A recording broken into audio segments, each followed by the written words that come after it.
Hello, everybody, and welcome to my 2 weeks video review on the Apple iPhone 11 Pro 64 gigabyte Midnight Green on T-Mobile.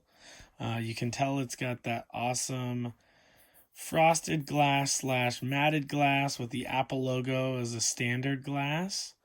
And then you've got the standard camera hump, like shiny glass too, with the 3 lenses. Standard lens, 2 times telescopic, and ultra wide, whichever way that goes. Microphone and true tone flash. On the left, you've got the volume rocker. Oh, I'm sorry. Yeah, on the left, volume rocker and the silent mute feature. And then on the bottom, you've got the downward facing microphone speaker, the microphone, and the lightning connector. On the top, we got nothing. And on the right hand side, you got the power button and the SIM tray tool, which is the same SIM tray right there. You can see my awesome Mark Twain photo and then a Twitter notification. On the front facing side, you've got the front facing speaker, which is awesome and loud, along with the earpiece, the camera on the left, and the face unlock features behind it with all the other sensors necessary. You can see it's got a screen protector on it since day one. Love it. It always works. Not sponsored, but love it. Everything internally on the device is all the new and great A13 Bionic.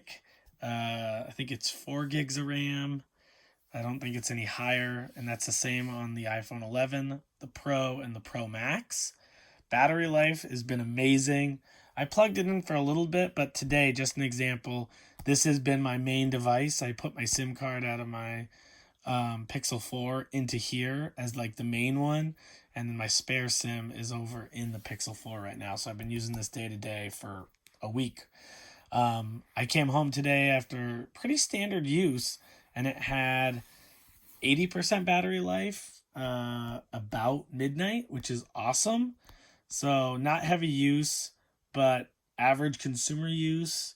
Used it on break to watch videos, Netflix, Disney Plus, things like that. So big, awesome thumbs up from me with the improvement of battery life. Now I hear that last year, the iPhone XR, is it last year or 2 years ago? I think it was last year. They really hit it out of the park with that guy. Battery life was already amazing. The iPhone 11 got 1 more hour battery life.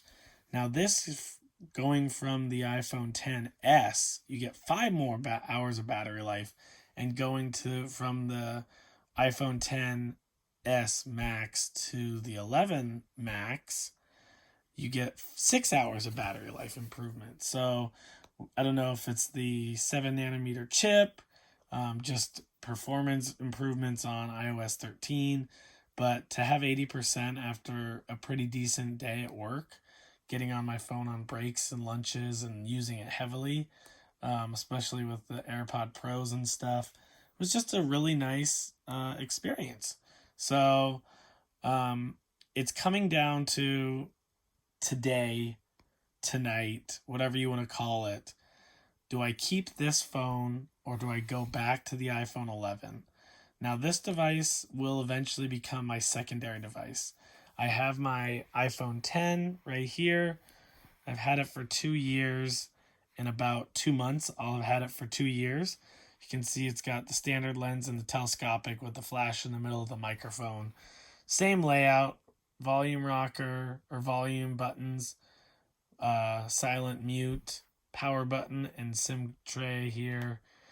And they did something really cool with this one, and I don't know how to show this off properly, but on the microphone side for both of these, which actually it's this one and this one, they have 3 drilled holes to 6, and for the speaker they have 6 and 6.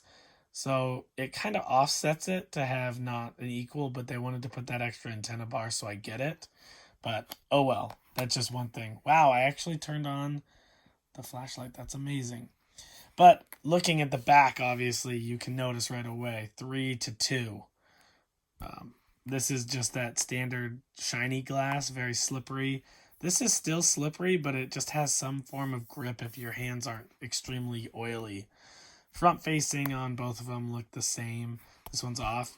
I am looking to sell this one here in the next month or so, if not now, um, just to make an upgrade. So that's my big thing right now, is to determine if I should stick with the brand new one and hold on to this for 2 years. But there's rumors of the 2020 iPhone having some revolutionary stuff that they've been working on and consuming companies to put into this next iPhone. So until rumors fly, I'm on a device on a jump on demand program. So it just depends on, is it going to be the iPhone 11 Pro or is it going to be the iPhone 11? So one's more affordable, cheaper on the long run, and it does what I need, especially having the Pixel 4 and having the same lenses as this one, standard lens and telescopic, standard lens and telescopic. And then I can go to the iPhone 11 where I have the ultra wide and the standard lens, so I get the best of both worlds. And I'm going to be carrying two phones with me anyways, especially when I go to Disney World. So that's just 2 cents, a little rant, unexpected, but you can see they just really get that idea. This still is a camera bump. We're not getting rid of that anytime soon. And it's a lot more minimalistic because this glass is almost half as high as this. And then you got the camera hump itself because the cameras actually intrude out above that glass. So I've got to make a decision here real soon. Probably sometime in the morning if I'm going to keep this one. And then once I go to work, there's no turning back because by the time I get off work, T-Mobile will be closed and I'll be locked into whatever I've got. It just kind of sucks that I may make a jump and it is what it is. So you will find out probably sometime tomorrow if I stayed with this phone. Check my Periscope, because on my way to work I'll answer the question, where did I go, what was my decision made. But I'm going to end this video on a high. The iPhone 11 Pro is awesome. Battery life is amazing. I would recommend it to anybody that likes iOS. They did a good job this year. It just seems very incremental ever since the iPhone 10. Because this was revolutionary, where you remove the home button, unlock it with your face, very secure. Between these two, you have to have the attention looking at the camera for it to unlock. It won't just unlock if it sees your face. You need to have attention on the screen. So bravo to Apple on that. Google's coming up real soon with that update. You can also see that they removed the Apple logo, or they moved the Apple logo down, and then they got rid of the iPhone logo off the back too. So that's just a conformity to keep it clean. Both of these have wireless charging. This came with the 18-watt fast charge brick. The iPhone 11, 11 Pro, and 11 Pro Max all have it. The Pros come with the charging brick. The non does not. So I leave it with that. Thank you, everybody.